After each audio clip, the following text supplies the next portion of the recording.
누가복음 22장입니다. 1절부터 6절까지 말씀을 우리 함께 합독하겠습니다. 1절의 말씀부터 합독하십니다. 6월절이라 하는 무교절이 다가오매 대제사장들과 서기관들이 예수를 무슨 방도로 죽일까 궁리하니 이는 그들이 백성을 두려워함이더라.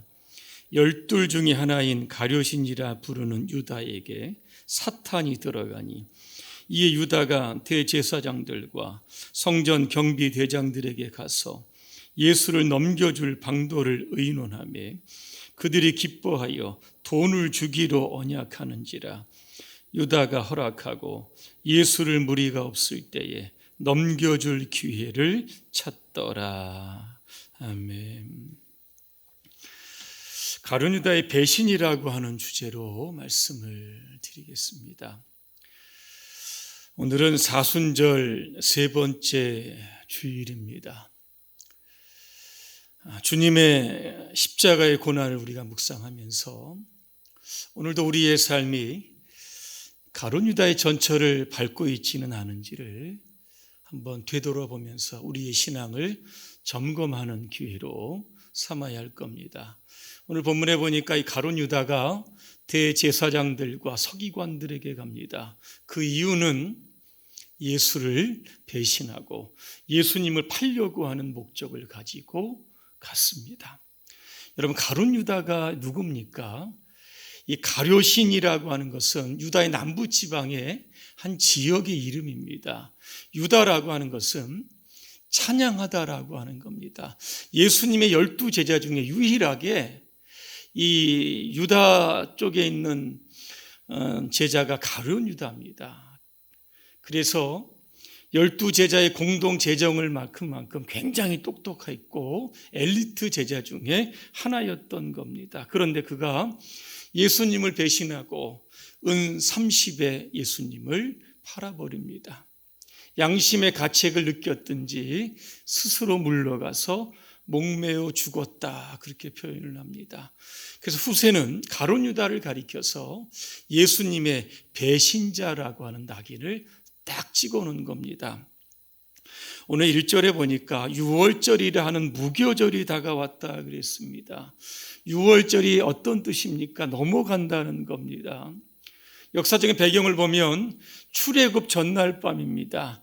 죽음의 사자가 애굽의 장자를 칠 때 이스라엘 백성들은 어린 양의 피를 문설주와 임방에 바르게 됩니다. 그래서 죽음의 사자가 그것을 보고 넘어갔다. 그래서 6월절이라고 하는 겁니다. 애굽의 장자는 다 죽었는데 이스라엘의 장자는 죽지 않았습니다. 그래서 하나님께서 이스라엘 백성들을 구원하셨다라고 하는 의미에서 이 6월절을 대대로 지키게 하셨던 겁니다. 그런데 6월절이라고 하는 무교절이 나옵니다. 6월절 안에 무교절이 있다는 겁니다. 6월절이 시작이 되면 그 다음 날부터는 한 주간 동안 누룩 없는 떡을 먹게 됩니다. 이 떡을 가리켜서 무교병이다, 그렇게 이야기를 합니다. 그러면 이 무교병은 무엇을 상징합니까? 예수님께서 성찬식 하실 때 떡을 제자들에게 주시면서 이것은 내 몸이다, 받아 먹으라 그랬습니다. 무교병은 예수님께서 6월절의 어린 양이 되셔서 인류를 구원하시기 위해서 십자가에 달리신 예수님의 육체를 상징하고 있는 겁니다. 이렇게 역사적으로 대단히 의미가 있는 이 6월절이 다가오자 오늘 유대 종교 지도자들은 어떻게 하면 예수를 죽일까 궁리를 했다라고 그렇게 이야기를 합니다. 근데 문제가 생깁니다. 2절에 보니까 그들이 백성을 두려워했다 그랬습니다. 그 이유가 뭐냐면 그 당시 이스라엘 백성들은 예수님을 메시아로 추정하고 있었다는 겁니다. 이런 상황에서 예수님을 죽이게 되면 백성 중에 폭동이 일어나게 됩니다. 그래서 이들은 폭동을 두려워했던 겁니다. 그런데 반갑게도 가룟 유다가 제 발로 자신들을 찾아왔다는 겁니다. 예수님을 팔겠다고 제안을 합니다. 그리고 뒤쪽으로 쭉 읽다 보시면 예수님이 체포할 그 시간, 장소 이런 것들을 아마 구체적으로 논의했을 겁니다. 그렇다면 가룟 유다가 예수님을 파는데 누가 개입을 합니까? 3절에 보니까 사탄이 개입을 합니다. 12 중에 하나인 가룟인이라 부른 유다에게 사탄이 들어갔다 그랬습니다. 요한복음 13장 2절입니다. 마귀가 벌써 시몬의 아들 가룟 유다의 마음에 예수를 팔려는 생각을 넣었다 그렇게 되어 있습니다. 사탄은 하나님을 대적하는 악한 영입니다. 근데 사탄이 어떤 통로를 통해서 사람의 마음 가운데 들어오냐면 생각이라고 하는 통로입니다. 그래서 우리가 어떤 생각을 하느냐가 굉장히 중요합니다. 로마서 8장 6절과 7절입니다. 육신의 생각은 사망이요 영의 생각은 생명과 평안이니라. 7절입니다. 육신의 생각은 하나님과 원수가 된다 그랬습니다. 여러분은 어떤 생각을 하시면서 살고 계십니까? 어느 책에 보니까 한 성도가 목사님에게 이렇게 질문을 합니다. 목사님, 부정한 생각, 나쁜 생각, 음란한 생각이 들 때가 있습니다. 이런 생각들을 쫓아버리려고 해도 잘 되지 않습니다. 어떻게 하면 좋겠습니까? 이렇게 질문을 합니다. 이 질문에 목사님은 두 가지로 대답을 합니다. 하나는 인간에게는 죄성이 있기 때문에 이 부정한 생각이 드는 것, 악한 생각이 드는 것은 당연하다. 이거 인정하라고 했습니다. 또 하나, 부정한 생각이 들 때마다 이런 방법으로 해결하라고 하면서 마틴 루터의 명언을 이야기합니다. 우리는 우리 머리 위로 새가 날아다니는 것을 막을 수는 없지만 우리 머리에 둥지를 트는 것은 막을 수 있습니다. 그러면서 부정한 생각이 들 때마다 찬양을 많이 하라고 했습니다. 악령에 사로잡혔던 사울이 다윗의 찬양 연주를 통해서 악령이 나갔던 것처럼 찬양에는 영적인 힘이 있기 때문에 찬양으로 악한 생각을 물리쳐라고 하는 겁니다. 또 하나는 기도하라고 했습니다. 여러분, 기도가 뭡니까? 하나님께 집중하는 겁니다. 집중해서 기도하면 하나님밖에 보이지 않는 겁니다. 그래서 기도에는 힘이 있는 겁니다. 지난 1년간 코로나19는 우리의 일상을 좀 많이 바꿨습니다. 코로나19 확진자가 많이 발생하게 되면 교회가 문을 닫고 비대면 예배를 드렸습니다. 요즘에는 20%, 30% 교회 좌석 수에 이렇게 비례해서 예배를 드리고 있습니다. 학자들은 코로나19가 장기화됨에 따라서 가나안 신자가 증가될 것이라고 그렇게 작년부터 이야기를 합니다. 가나안 신자는 바꿔 이야기하면 안나가 신자입니다. 정재현 교수는 이렇게 이야기합니다. 예배 방식이 많이 바뀌면서 꼭 교회에 나가지 않아도 된다는 생각이 확대되고 있다. 또 하나, 온라인 예배로 성도 간의 관계가 약화되면서 교회를 떠나는 것에 대한 부담감이 줄어들게 되었다. 그렇게 이야기합니다. 이런 요인들을 고려하면 앞으로도 가나안 신자는 계속 증가할 것이다. 그렇게 이야기를 합니다. 우리 교회 모 장로님이 이런 얘기를 했습니다. 주일 예배 1부 예배를 드리고 집에 가서 2부 예배를 영상 예배로 드린다고 합니다. 그러면 영상 예배를 드릴 때 그 예배에 참여하는 숫자가 밑에 이렇게 나오게 되는데 그렇게 많지 않다는 겁니다. 대면 예배도 드리지 않고 영상 예배도 드리지 않는 성도들이 많다라고 하는 겁니다. 사탄은 오늘 우리로 하여금 하나님께 멀어지게 하는 방법을 끊임없이 연구하고 개발합니다. 그리고 우리에게 적용시키려고 하는 겁니다. 코로나19로 인하여 우리의 느슨했던 그러한 신앙들을 좀 점검해야 하는 겁니다. 내 신앙적인 성숙을 위해서 내가 무엇을 해야 할지 더 고민하고 생각하고 결단하는 그런 시간들이 되어야 하는 겁니다. 오늘 2절에 보니까 사탄이 유다에게 들어갔다고 했습니다. 들어갔다는 원어의 뜻을 보니까 공유했다는 겁니다. 가룟유가 사탄과 함께 쉽게 말하면 한 방을 썼다는 이야기입니다. 한 방에서 같이 자고 같이 먹고 같이 얘기를 했다는 겁니다. 한방 안에 있었다라고 하는 것은 가룟 유다가 사탄과 하나가 되었다라고 하는 겁니다. 거기에서 배신이 시작이 되는 겁니다. 성경에 보니까 베드로에게도 사탄이 들어갑니다. 예수님께서 십자가에 죽으실 것이다 그렇게 말씀을 하시니까 베드로가 뭐라고 이야기합니까? 주님, 절대로 그런 일이 있어서는 안 됩니다. 성경에 보니까 항변했다, 대들었다 이렇게 되어 있습니다. 그때 예수님 베드로에게 이렇게 이야기합니다. 사탄아, 그랬습니다. 내 뒤로 물러가라. 너는 하나님의 일을 생각하지 않고 사람의 일을 생각하는구나. 너는 내 인생의 걸림돌이다 이렇게 이야기를 합니다. 여러분, 하나님의 일이 뭡니까? 십자가를 지는 겁니다. 그런데 사람의 일은 뭡니까? 십자가를 지시면 안 되는 겁니다. 그런데 사탄은 베드로 그의 마음속에 들어가서 예수님께서 십자가를 지지 못하도록 계속 방해했다라고 하는 뜻입니다. 그러므로 우리는 이 사탄의 침입을 막기 위해서 하루 24시간 동안 늘 영적인 생각을 해야만 하는 겁니다. 어떤 상황이 와도 사탄과 절대 그 어떤 것도 공유해서는 안 되는 겁니다. 그래서 바울은 에베소서 6장에서 우리에게 이렇게 이야기하는 겁니다. 하나님의 전신갑주를 입으라고 말씀합니다. 그리고 성령의 검, 하나님의 말씀을 가지고 사탄을 대적하라 분명하게 말씀하고 있는 겁니다. 우리는 여기서 한 가지 궁금한 게 있습니다. 왜 사탄은 다른 제자들도 있는데 하필이면 가룟 유다에게 들어갔을까라고 하는 겁니다. 여러분, 궁금하지 않으십니까? 궁금하신 분이 한 분도 안 계시네. 제가 그 이유를 한번 두 가지로 한번 찾아봤습니다. 첫 번째는 가룟 유다의 탐욕 때문에 그랬습니다. 요즘 매스컴 보시면 좀 시끌시끌한 문제가 있습니다. 여러분 잘 아시는 LH입니다.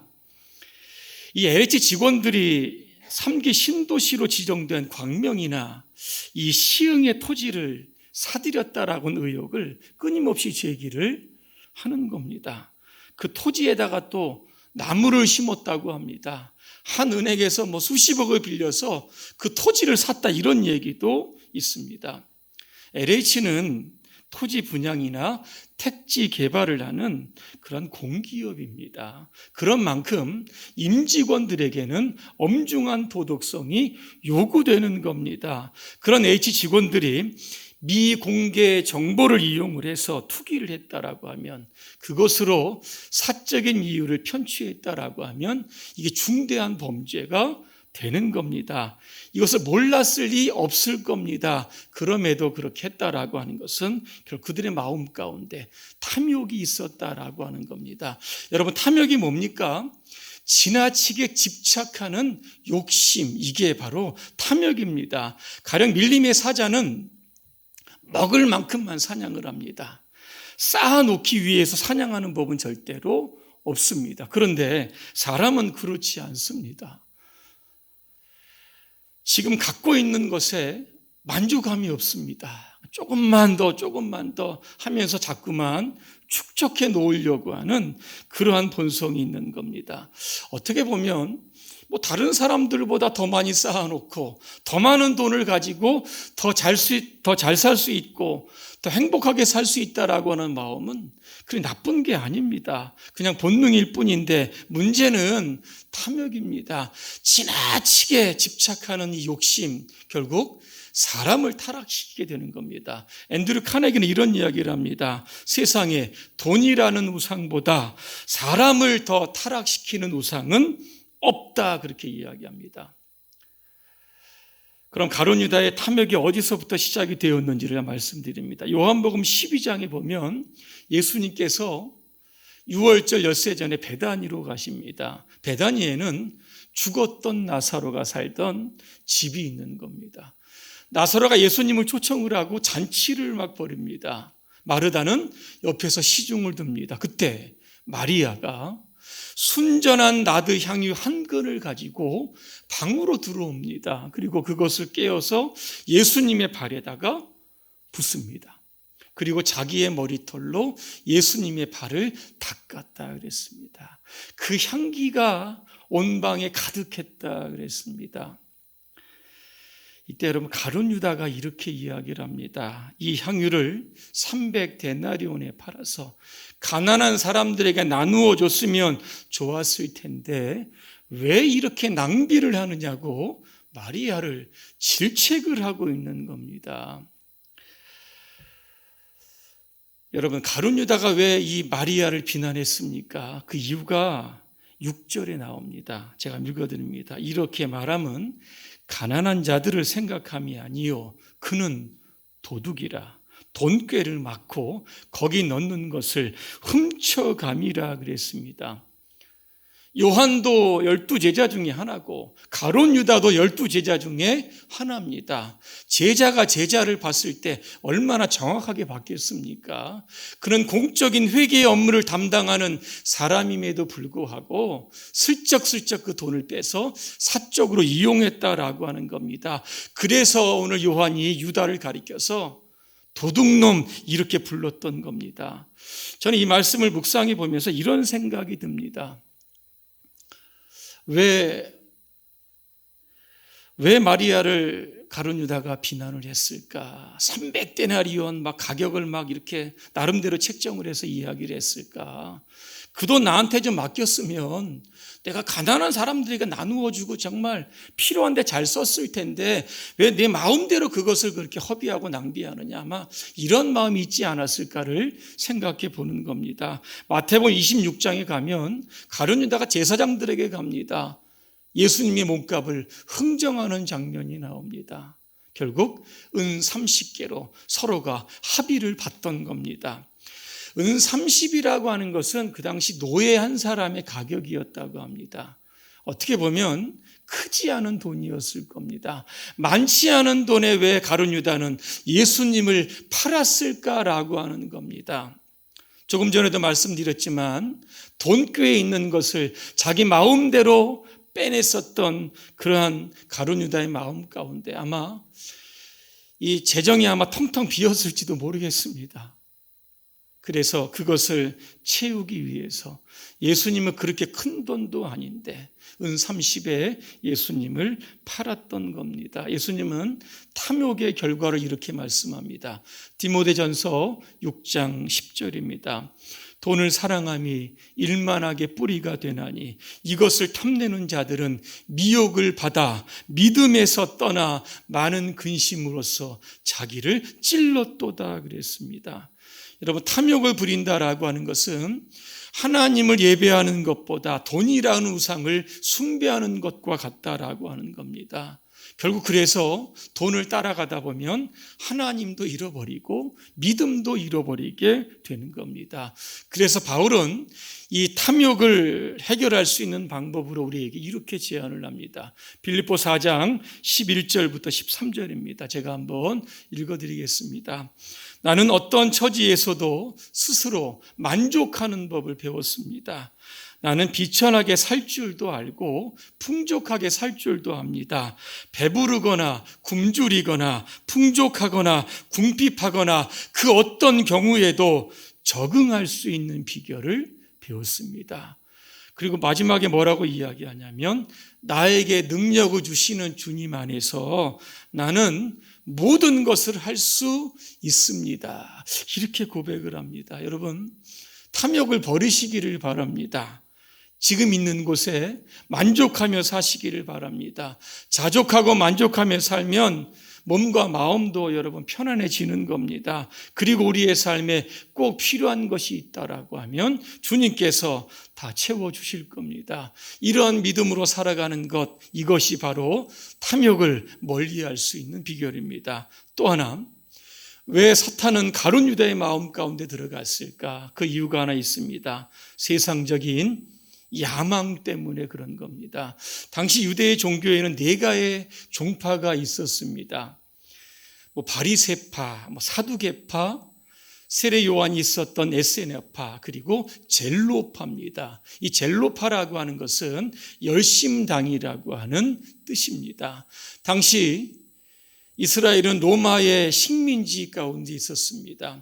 이 식민지에서 벗어나기 위해서 로마의 무력으로 투쟁하는 단체가 바로 이 열심당이었다라고 하는 겁니다. 그런데 역사가 요세푸스는 가룟 유다가 열심당 출신이었다, 그렇게 이야기를 합니다. 자, 예수님께서 공생애를 이렇게 시작을 쭉 하십니다. 자, 가룟 유다는 예수님의 행적에 이렇게 계속 주목을 합니다. 때로는 로마의 어떤 폭력적인 그런 것들을 비판하시기도 하고 부패한 유대 종교를 책망하시기도 합니다. 그리고 세상의 소외자들과 늘 함께 하시고 또 병자를 고치시고 하나님의 나라가 가까이 왔다 끊임없이 말씀을 하시는 겁니다. 그때 가룟 유다는 예수님이 내가 그토록 찾던 정치적인 메시아임을 확인했던 겁니다. 그래서 그는 의도적으로 예수님의 12제자가 된 겁니다. 다른 제자들은 예수님의 제자가 되는 사연들이 있습니다. 물고기를 잡다 그럴 수도 있고, 마태는 세관에 있다 있는데, 이 가룟 유다는 그런 게 없던 겁니다. 예수님께 종려주일에 예루살렘에 이렇게 입성을 이렇게 하십니다. 많은 사람들이 호산나를 부릅니다. 호산나의 뜻을 아실 겁니다. 예수님, 우리를 지금 구원해 주시옵소서, 이 로마의 압제에서 해방해 주시옵소서라고 하는 뜻이 호산나에 담겨져 있는 겁니다. 이렇게 백성들이 예수님을 추종하고 소리를 지르고 하니까 가룟 유다는 더 확신이 들었던 겁니다. 예수님이 유대의 이제 왕이 되시면 내가 그토록 원하던 나의 정치적인 야망, 세상적인 꿈을 이룰 수 있겠구나, 그렇게 확신을 했던 겁니다. 그런데 예수님께서 예루살렘에 입성하시고 난 이후에 제자들에게 어떤 말씀을 하시냐면, 마태복음 26장 2절에 보니까 너희가 아는 대로 이틀이 지나면 내가 십자가에 달려서 죽는다라고 하는 말씀을 하시는 겁니다. 가룟 유다는 혼돈이 온 겁니다.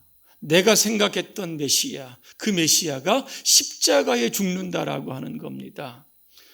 그래서 가룟 유다는 배신감이 들었던 겁니다. 내가 예수님을 위해서 내 일생을 걸었는데 그 예수님이 내가 원하는 정치적인 메시아가 아니라고 생각하는 순간 예수님을 배신하고 팔려고 했던 겁니다. 질문하겠습니다. 예수님을 팔았던 배신자 유다는 용서받을 수 있습니까? 여러분 어떻게 생각하십니까? 하나님께서 용서하지 못할 죄는 없습니다. 이 땅의 모든 인류의 죄를 예수님께서 십자가에서 용서해 주셨습니다. 그런데 죄 용서에는 한 가지 조건이 필요합니다. 이게 뭐냐면 회개라고 하는 겁니다. 아무나 구원받을 수 있지만 누구나 구원받을 수 있는 것은 아닙니다. 아무나 천국에 갈 수 있지만 아무렇게나 천국에 갈 수 있는 것은 아닙니다. 회개한 자만이 천국에 들어갈 수 있는 겁니다. 자, 그러면 여러분 가룟 유다가 회개했습니까? 마태복음 27장 3절과 4절입니다. 가룟 유다가 예수님을 팔아넘겼습니다. 그리고 빌라도에 의해서 사형의 언도가 딱 떨어집니다. 이것을 듣고 성경에 보니까 가룟 유다가 뉘우쳤다 그랬습니다. 그래서 은 30을 가지고 대제사장들과 장로들에게 가서 다시 돌려주었다 그랬습니다. 여기 뉘우쳤다라고 하는 단어를 보니까 영어 번역에는 그 후회라고 하는 단어를 썼습니다. 후회했다. 이 후회의 원어를 보니까 메타멜로마이라고 되어 있습니다. 이 뜻이 무엇인가 하면 이전에 자신이 내렸던 결정이 잘못된 것이라고 하는 그런 느끼는 감정을 가리켜서 이 후회라고 하는 겁니다. 유다는 그래도 다행히 뒤늦게나마 자신의 죄를 인정을 했다라고 하는 겁니다. 하지만 가룟 유다의 결국 후회만 했지 한 걸음도 회개로 나아가지 못했다라고 하는 것을 우리는 기억해야 합니다. 여러분, 회개는 뭡니까? 메타노이아입니다. 간단합니다. 이 뜻은 하나님께로 돌아서는 겁니다. 잘못된 일을 하거나 잘못된 길을 가게 되면 즉시 방향을 전환해서 하나님께로 돌아가는 겁니다. 이게 바로 회개라고 하는 겁니다. 자, 그러면 가룟 유다가 후회했습니다. 내가 회개해야 해야지 하면 어떻게 했어야만 합니까? 대제사장이나 장로들을 찾아갔을 것이 아니라 예수님을 찾아갔어야만 하는 겁니다. 아마 그때쯤은 예수님은 이 법정에서 아마 체포된 상태로 많이 매를 맞고 계셨을 겁니다. 그 앞에 가서라도 그는 엎드려 했던 겁니다. 제가 탐욕에 눈이 멀었습니다. 세상적인 야망, 내 뜻 좀 이루어 보려고 예수님을 좀 이용해 보려고 했습니다. 이게 돌아보니까 얼마나 큰 잘못인지 제가 회개합니다. 그럼 예수님이 뭐라고 하셨겠습니까? 가늠한 여인에게 말씀하셨던 것처럼 간단하게 말씀하실 겁니다. 가서 다시는 이런 죄를 짓지 말라고 했을 겁니다. 이게 회개입니다. 그런데 가룟 유다는 예수님을 찾아가지도 않았습니다. 그리고 결국 그 대신에 스스로 목매달아 죽었던 겁니다. 죄는 심판하지만 회개하면 누구나 용서받을 수 있는 겁니다. 하지만 마음의 뉘우침만으로는 부족하다라고 하는 겁니다. 회개는 다시는 그렇게 하지 않겠습니다라고 하는 이러한 결단과 노력이 수반되어야만 할 겁니다. 결론입니다. 여러분, 가룟 유다는 예수님의 12제자 중에 하나였습니다. 12분의 1입니다. 이 지구상에 약 24억의 인구가 있다고 합니다. 그러면 그 중에 12분의 1 정도라고 하면 여러분 엄청난 숫자입니다.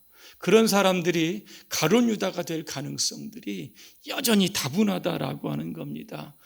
어떻게 보면 예수님은 우리를 위해서 십자가에 죽으셨는데 우리는 그 돈 조금 더 얻으려고 내 뜻을 좀 이루려고 오늘도 예수님을 배신하고 팔지는 않는지를 우리의 신앙을 한번 점검하고 돌아봐야만 할 겁니다. 지금은 사순절 기간입니다. 혹시 우리 공동체 안에 제2의 제3의 가룟 유다가 등장하지 않도록 매 순간 철저히 회개하고 우리의 방향을 늘 하나님께 여러분 이렇게 맞추어서 주님의 온전한 제자로 살아가시기를 주님의 이름으로 축원합니다. 기도하겠습니다. 은혜로우신 하나님, 우리 안에 탐욕과 끊임없는 세상의 욕망이 끓어오르고 있습니다. 이제는 이 모든 것들을 회개합니다. 온전히 예수님만 바라보고 예수님만 생각하고 예수님이 가셨던 십자가의 길을 따라갈 수 있는 온전한 제자들이 될 수 있도록 우리 모두를 축복하여 주시옵소서. 예수님의 이름으로 기도합니다. 아멘.